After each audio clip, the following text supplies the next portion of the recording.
ప్రియమైన 10వ తరగతి విద్యార్థులకు self assessment model paper 2025-26 first language Telugu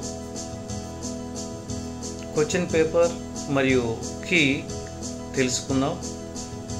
Roman number 1 అవగాహన ప్రతిస్పందన 8 మార్కులు ఉంటున్నాయి.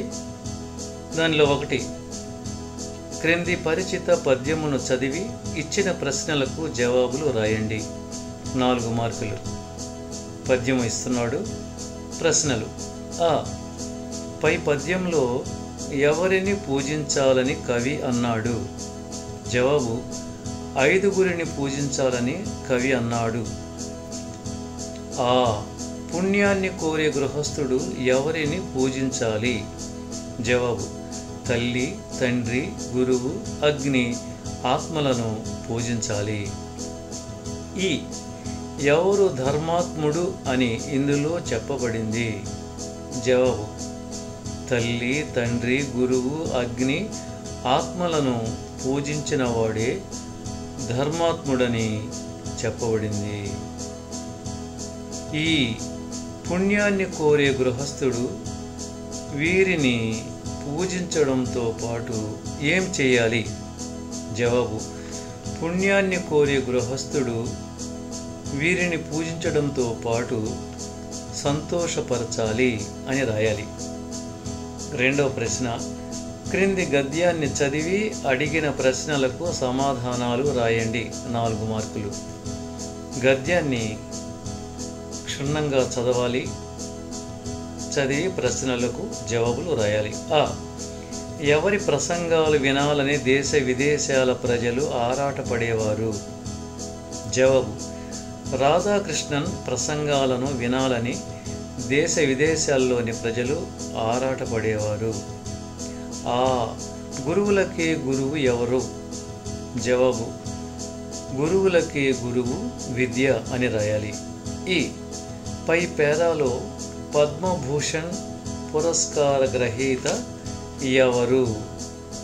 జవాబు: పద్మభూషణ్ పురస్కార గ్రహీత సుందర పిచాయ్ గారు అని రాయాలి.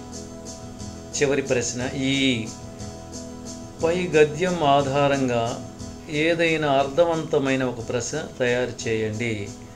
ఇది మన సొంతంగా చదివి అవగాహన చేసుకొని ఓ ప్రశ్న మనమే తయారు చేయాల్సి ఉంటుంది. గమనించాలి. ఇది మనం గమనించాలి.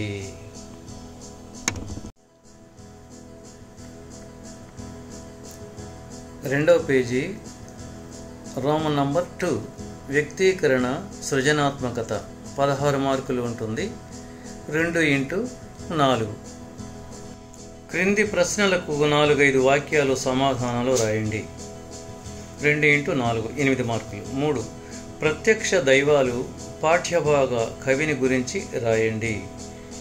ప్రత్యక్ష దైవాలు పాఠ్యభాగమును రచించిన కవి ఎర్రన గారు. క్రీస్తు శకము 14వ శతాబ్దానికి చెందినటువంటి కవి. తల్లిదండ్రులు పోతమ్మ, సూరణ గారులు. ఆయన గురించి వివరించి రాయాలి. 4 కథానిక ప్రక్రియను గూర్చి వివరించండి. జవాబు: కథ, కథానిక అనేవి పర్యాయ పదాలుగా మారిపోయాయి కాబట్టి వాటిని గురించి మనం వివరించి రాయాల్సి ఉంటుంది. తర్వాత క్రింది వానిలో ఏదైనా ఒక ప్రశ్నకు 8 నుండి 10 వాక్యాలలో సమాధానం రాయండి. 8 మార్కులు ఉంటున్నాయి. 5 భాషోత్సవాల్లో భాగంగా వక్తృత్వ పోటీల్లో జిల్లా స్థాయిలో ప్రథమ బహుమతి సాధించిన మీ పాఠశాల విద్యార్థిని అభినందిస్తూ అభినందన పత్రం తయారు చేయండి. లేదా వృద్ధ ఆశ్రమాలు లేకుండా ఉండాలంటే ధర్మవ్యాధునిలా తల్లిదండ్రుల సేవ చేయాలి. అలాంటి సేవ చేసిన ధర్మవ్యాధుని వ్యక్తిత్వాన్ని మీ సొంత మాటల్లో వివరించండి. ఒక 5, 6, 7, 8 వాక్యాల్లో రాయాల్సి ఉంటుంది. 8 మార్కులు. తర్వాత రోమన్ నంబర్ 3 భాషాంశాలు 11 మార్కులు. క్రింది ప్రశ్నలకు సూచించిన విధంగా జవాబులు రాయండి. 6 నీతి ప్రౌఢ విహారులైన నిపుణులు నిందింపని మెచ్చని. ఈ పాదం ఇచ్చాడు. దాన్ని గణ విభజన అంటే గురువు లఘువులు గుర్తించి గణ విభజన చేసి ఏ వృత్తానికో చెందినదో ఏ పద్యానికి చెందినదో రాయండి అన్నాడు. దీన్ని 3 మనం కట్ చేసుకొని అవి గురువు లఘువులను గుర్తిస్తాం. అవి మస జస తతగ అని వస్తుంది. మగణము సగణము జగణము సగణము తగణము ఒక గురువు వస్తుంది. అవి విభజించి రాయాల్సి ఉంటుంది. 2 మార్కులు ఉంటున్నాయి. 7 నేల చూపులు చూడడం. జాతీయాన్ని ఏ అర్థంలో ఏ సందర్భంలో ఉపయోగిస్తారో రాయండి. ఇది నేల చూపులు చూడడం అంటే కిందకి అంటే భయపడే సందర్భంలో వాడుతారు. దాన్ని ఉపయోగించి మనం రాయొచ్చు. 2 మార్కులు ఉంటున్నాయి. 8 తల్లిదండ్రుల అనుజ్ఞ లేనిదే పిల్లలు ఏ పని చేయరాదు. గీత గీసారు ఇక్కడ. అనుజ్ఞ అంటే అర్థం అనుమతి అని రాయాలి. 9 చేపలకు ఈత ఎవరు నేర్పుతారు? ఆశ్చర్యార్థకం. గీత గీసిన పదానికి పర్యాయ పదాలు రాయండి. చేప అండర్లైన్ చేస్తుంది. చేప పర్యాయ పదాలు మత్స్యం మీనం అని రాయొచ్చు. తర్వాత 10 పంక్తిలో కూర్చుని భోజనం చేయడం చాలా గొప్పగా ఉన్నది. ఇక్కడ పంక్తి దానికి ప్రకృతి ఇచ్చే పంక్తి ప్రకృతి వికృతి పదం రాయాలి. పంక్తి బంతి అని రాయాలి. 11 అర్థం అని అండర్లైన్ ఇచ్చింది. 11వ దాంట్లో అర్థం అనే పదానికి నానా అర్థాలు రాయాలి.